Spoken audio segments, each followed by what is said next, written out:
230 से 200 तक आ गए हैं। कल आते आते और 30-40 कम हो जाएगा, फिर विपक्ष में जाके बैठने के लिए वो तैयार हो जाएंगे। फलता पहले से ही नज़र में, उसका पूरा हिसाब देखिए। कई साल से लोग वहाँ वोटिंग नहीं कर पाते, चाहे पंचायत, असेंबली, पार्लियामेंट, कुछ भी वोट हो। इसलिए पहले से ही वहाँ कड़ाई किया है चुनाव कमीशन। वहाँ का ऑब्जर्वर को जाके बोलना पड़ा था, गुंडों को चमकाना पड़ा था, फिर भी लोगों को घर घर जाके धमकाया। कल लोग रास्ता में आके प्रतिबाद किया कि हमें वोट से रोका जा रहा है। तो एक एक बूथ में से क्या गड़बड़ी हुई, क्या हुआ, पूरा डिटेल्स चुनाव कमीशन ने सामने लाया है। और इसलिए पूरा असेंबली में रिपोलिंग हो रहा है, ये होना चाहिए। और लोगों का लोकतांत्रिक अधिकार की ये सवाल है, उसको सम्मान किया है कमीशन ने। अभिषेक बनर्जी ने कहा है कि जो ये गुजराती गैंग होते हैं और उनके जो चेले हैं, ये गणेश कुमार, वो भी फिर से इलेक्शन करवा ले या पूरा गुजराती दिल्ली को किसी भी को लेके आए, हारेंगे बीजेपी। सुन लीजिए, कल से डायलॉग सुनने की जरूरत नहीं पड़ेगा।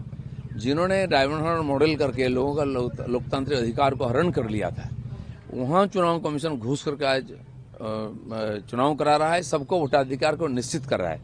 ये बहुत बड़ा एक चैलेंज है और अंतिम लड़ाई फलता से ही होगा, समापन होगा। पार्टी ढूंढ के नहीं मिलेगा। देखो कल दादा इलेक्शन का जो रिजल्ट है वो कल आएगा, और क्या लग रहा है आपको? निश्चित हो गया, लोगों ने समझा दिया, लाइन में खड़ा होकर के परिवर्तन के लिए वोटिंग किया है। सफिशिएंट मेजोरिटी के साथ बीजेपी सरकार बनाएगी। कुणाल घोष ने गणेश कुमार पर निशाना साधा, कहा कि बीजेपी हार रही है, बीजेपी को और गणेश कुमार को दोनों को झटका मिला है। पश्चिम बंगाल के वोटर जो नहीं, काउंटिंग खत्म होते ही गणेश कुमार जी का और जिम्मेदारी खत्म हो जाएगा बंगाल से। फिर किसके साथ लड़ोगे? तो चुनाव कमीशन, SIR, इसके खिलाफ लड़ के आप चुनाव लड़ लिए, लोग क्यों वोट देंगे? आप 15 साल आपने कुछ नहीं किया है और करने के लिए आपके पास कुछ नहीं है। चुनाव कमीशन को टारगेट करके कोई चुनाव होता है? कुणाल घोष कल प्रेस कॉन्फ्रेंस करके बता रहे हैं कि हमारे पास एक दस्तावेज है जहां 9 बीजेपी के विधायक और कुछ नेता मिलकर सीटों पर गणना कर रहे थे, लेकिन उन लोगों को 78 से ज्यादा मिलेगा नहीं, कितना भी कुछ कर ले। सारा शंका का समाधान हो जाएगा काल तक। ये सब कहानी कोई सुनने के लिए तैयार नहीं रहेगा। चलिए, मुख्यमंत्री ममता बनर्जी ने कहा कि 200 पार कल हो जाएगा और 230 से 200 तक आ गए हैं। कल आते आते और 30-40 कम हो जाएगा, फिर विपक्ष में जाके बैठने के लिए वो तैयार हो जाएंगे।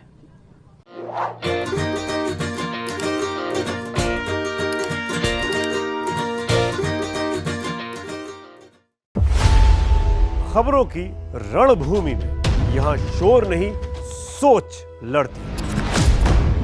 जहां शब्द नहीं, फैक्ट्स वार करते हैं और हर सवाल खोलता है सच की नई परत।